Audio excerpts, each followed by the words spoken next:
사도신경. 나는 전능하신 아버지 하나님 천지 창조주를 믿습니다. 나는 그의 유일하신 아들 우리 주 예수 그리스도를 믿습니다. 그는 성령으로 잉태되어 동정녀 마리아에게서 나시고 본디오 빌라도에게 고난을 받아 십자가에 못 박혀 죽으시고 장사한 지 사흘 만에 죽은 자 가운데서 다시 살아나셨으며 하늘에 오르시어 전능하신 아버지 하나님 우편에 앉아 계시다가 거기로부터 살아있는 자와 죽은 자를 심판하러 오십니다. 나는 성령을 믿으며 거룩한 공교회와 성도의 교제와 죄를 용서받는 것과 몸의 부활과 영생을 믿습니다. 아멘.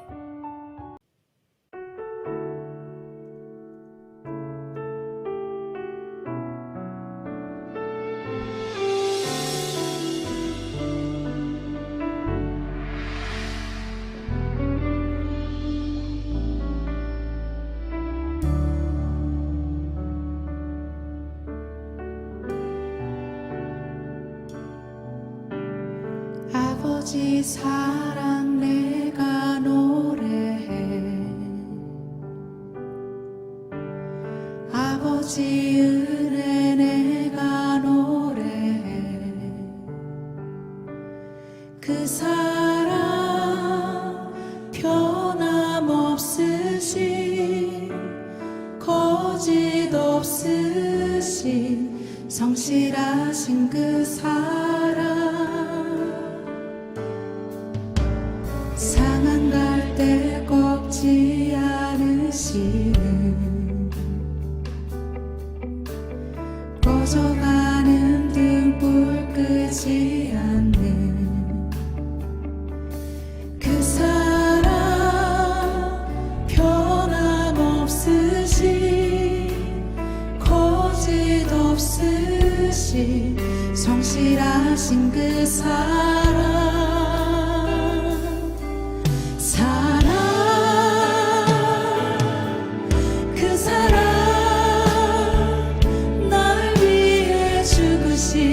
날 위해 다시 사신 예수 그리스도 다시 오실 그 사랑 죽음도 생명도 천사도 하늘의 어떤 권세도 끊을 수 없는 영원한 그 사랑 예수. 아버지 사랑 내가 노래해 아버지 사랑 내가 노래해 아버지 은혜 내가 노래해 그 사랑 변함없으신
이 시간 말씀이 내 심령을 채워주시옵시고 굳건히 바라볼 수 있는 그 힘이 내 안에 있게 달라고 이 시간 기도하며 나아갑시다.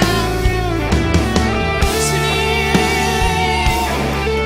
오늘도 말씀하여 주신 그 말씀을 내가 다시 한번 주님. 그런즉 우리가 무슨 말을 하리요? 의를 따르지 아니한 이방인들이 의를 얻었으니 곧 믿음에서 난 의요. 의의 법을 따라간 이스라엘은 율법에 이르지 못하였으니 어찌 그러하냐? 이는 그들이 믿음을 의지하지 않고 행위를 의지함이라. 부딪힐 돌에 부딪혔느니라. 기록된 바 보라, 내가 걸림돌과 거치는 바위를 시온에 두노니 그를 믿는 자는 부끄러움을 당하지 아니하리라. 함과 같으니라.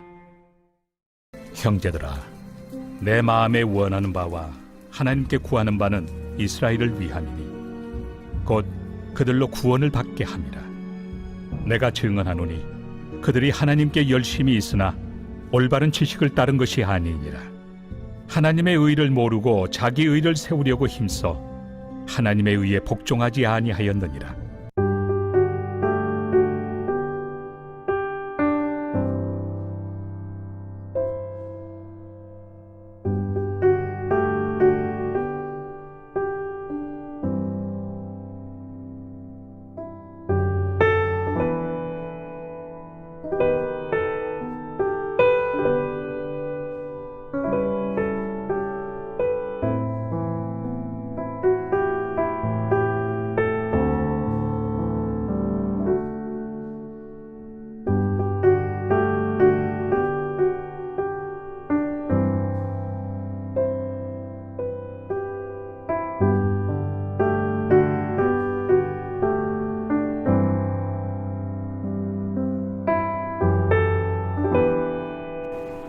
샬롬, 오늘도 복된 하루 하나님의 은혜와 평강이 우리의 삶에 넘칠 수 있기를 원합니다.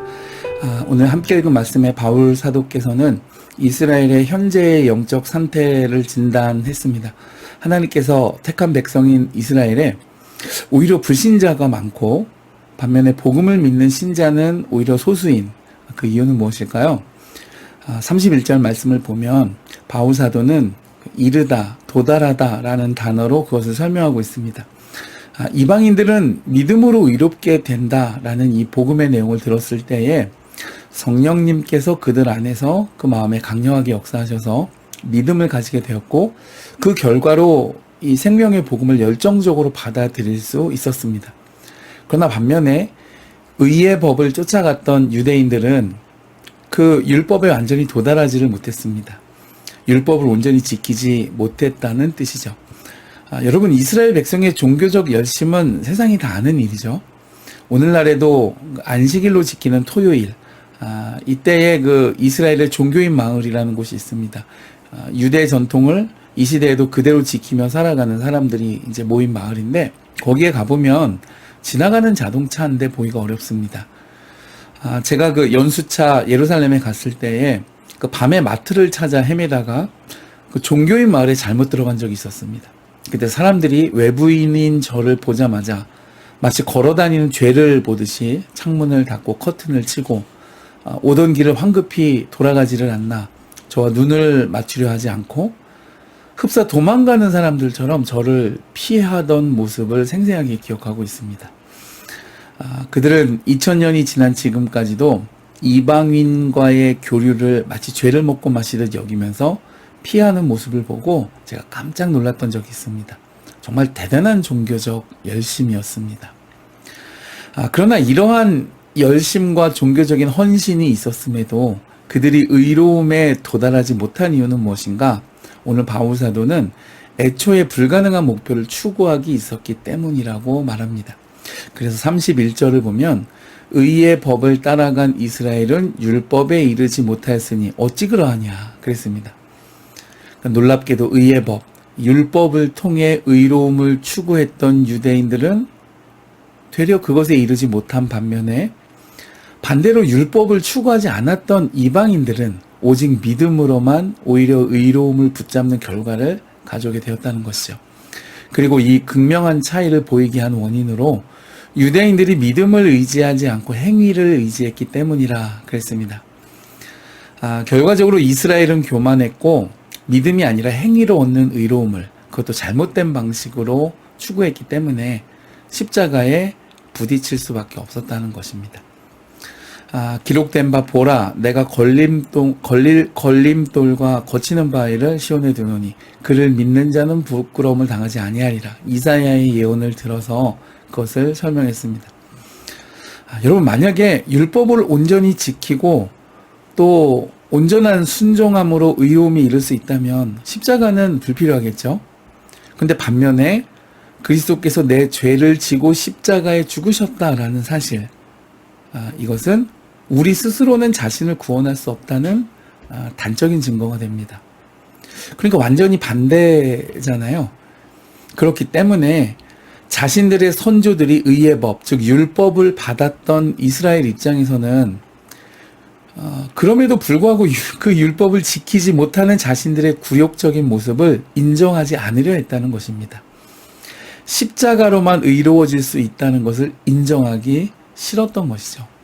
그래서 자신을 낮추고 그리스도 은혜의 십자가 아래 엎드리기보다는 차라리 부딪힐 돌에 부딪히고 마는 교만과 자만과 어리석음에 빠지고 말았다는 것입니다. 그야말로 연약한 인간의 모습을 보인 것입니다. 여러분, 하루의 삶에서 이런 적 없으신가요? 생각해보면 분명히 있으실 거예요. 그것도 여러 차례, 아니면 많이. 여러분, 오늘 바울 사도의 진술을 이 찬양으로 설명할 수 있을 것 같습니다. 나의 안에 거하라 라는 CCM, 복음성가 찬양이 있는데요. 나의 안에 거하라 나는 내 하나님이니, 이렇게 이제 시작된 찬양입니다. 뭐를 자꾸 하려고 하지 말고 그냥 그리스도 안에 깊이 거하십시오. 그것으로 충분합니다. 만약에 무언가 내 믿음과 신앙을 위해 그래도 더 노력하고 싶으시다면 그리스도 안에 거하기를 노력하고 그것을 애쓰십시오. 그분이 나의 삶을 이끄실 때까지 그렇게 한다면 실패가 없으실 것입니다. 오늘 하루 우리의 삶에 그런 은혜가 있어지기를 주님의 이름으로 축복해 드립니다.